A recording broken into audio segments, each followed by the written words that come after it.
Shalom saudara-saudariku sekalian yang terkasih, Tuhan memberkati. Jumpa kembali dan secara khusus hari ini tanggal 31 Juli kita memperingati seorang kudus yang saya kira juga sangat terkenal di Indonesia, yaitu Santo Ignatius Loyola. Jadi ada dua Ignatius yang cukup besar di gereja. Pertama Ignatius Antioquia yang hidup pada abad-abad pertama, dan kemudian Ignatius Loyola yang lahir pada akhir abad ke-15 dan menjadi pendiri Romo-Romo Yesuit. Kepada Romo-Romo Yesuit, saya ucapkan dulu selamat merayakan pesta pelindung, Bapak Pendiri, Inspirator. Semoga para Romo juga para frater bruder sehat-sehat selalu. Nah, saya mengatakan ini notabene Anda juga harus lihat nama di bawah video ini, rupanya akan ditulis Ignatius karena nama saya juga Ignatius Suparno. Baik, Bapak Ibu sekalian yang terkasih, saudara-saudari di dalam Kristus, dalam kesempatan yang sangat istimewa ini kita diajak untuk merenungkan bagaimana biji sesawi tumbuh dan bagaimana ragi itu bekerja. Itulah perumpamaan Yesus yang memberikan kepada kita nuansa-nuansa yang sangat penting kalau berbicara tentang pertumbuhan. Bukan pertumbuhan, tetapi tentang pertumbuhan. Yesus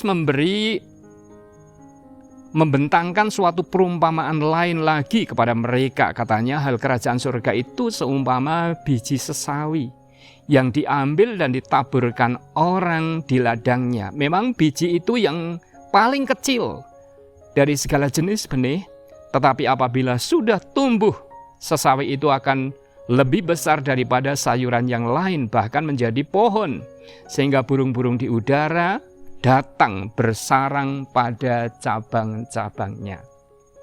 Gampang Anda membayangkan bahwa dari biji yang sangat kecil, ternyata di luar dugaan bisa menjadi pohon yang sangat besar. Saya pun juga tinggal di Gria Samadhi Vincentius Prigen ini, heran ya. Ada pohon beringin, itu bijinya itu kecil-kecil, tapi kalau udah ditaburkan oleh burung, kemudian jatuh itu, Anda tahu bisa menjadi pohon yang sangat besar. Inilah rahasia ilahi sebenarnya, bukan hanya rahasia alam saja, tapi rahasia alam yang menggambarkan bagaimana cara Allah bekerja atas kita semua. Bekerja dengan memberikan kepada kita potensi bahwa segala sesuatu itu bisa menjadi sesuatu yang besar. Dan kalau kita mau merenungkan, bisa terjadi di dalam apapun.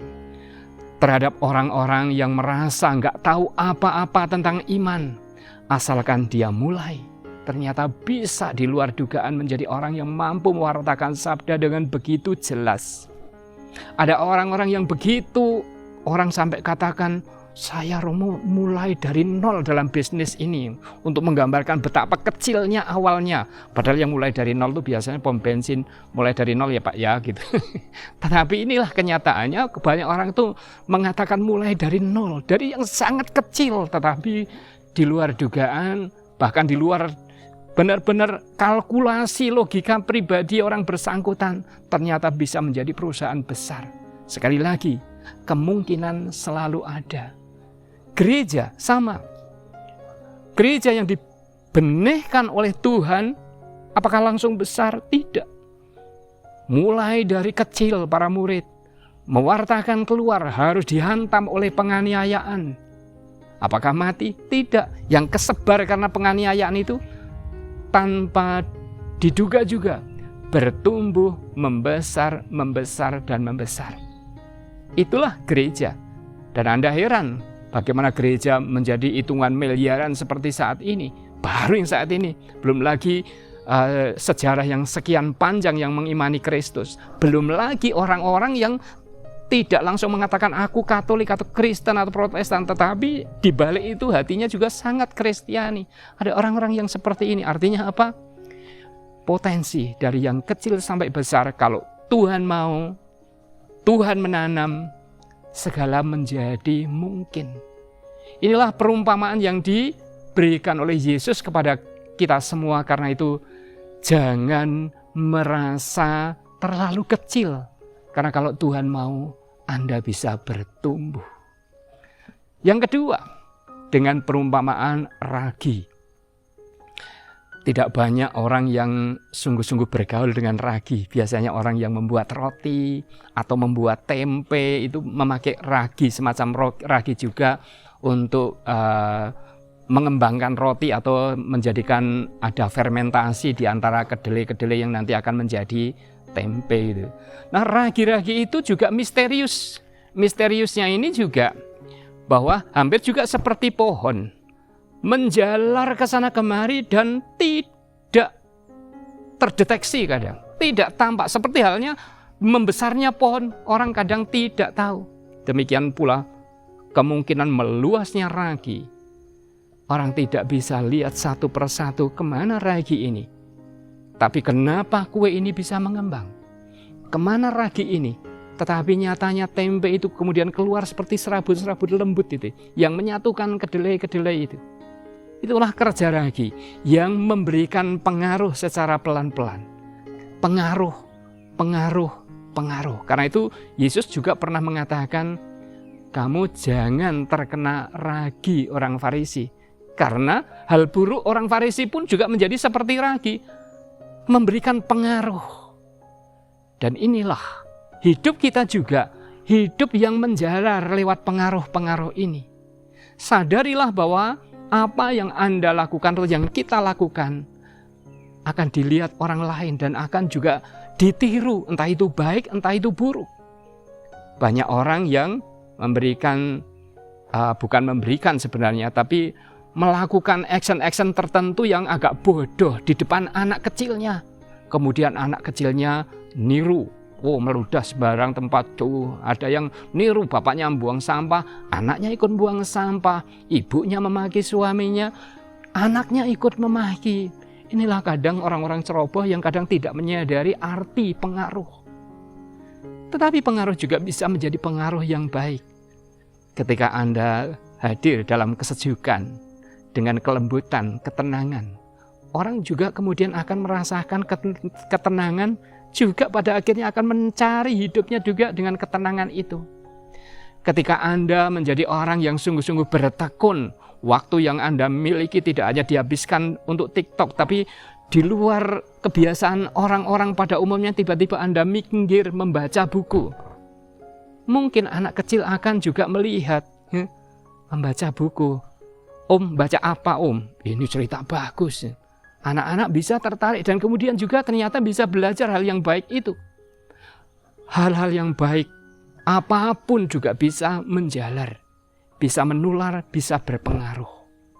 Karena itu, marilah kita juga syukuri kaitannya apa yang kita dengarkan ini dengan apa yang sudah dialami oleh bangsa Israel.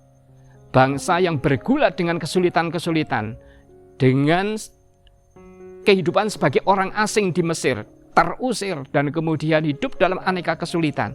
Tetapi Tuhan menunjukkan pelan-pelan bagaimana Tuhan bekerja atas mereka dan membuat hidup mereka menjadi pengaruh atas hidup dunia. Itulah peristiwa yang pada hari ini kita mendengarkan atau memperdengarkan peristiwa di seputar Kanaan pada masa-masa akhir hidup Musa.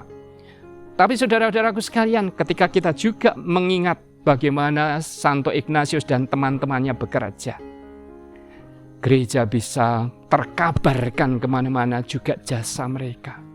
Kita harus bersyukur bahwa di tanah Nusantara ini Santo Fransiskus Xaverius juga konon singgah dan kemudian menjadi semacam motivasi tersendiri untuk kita semua.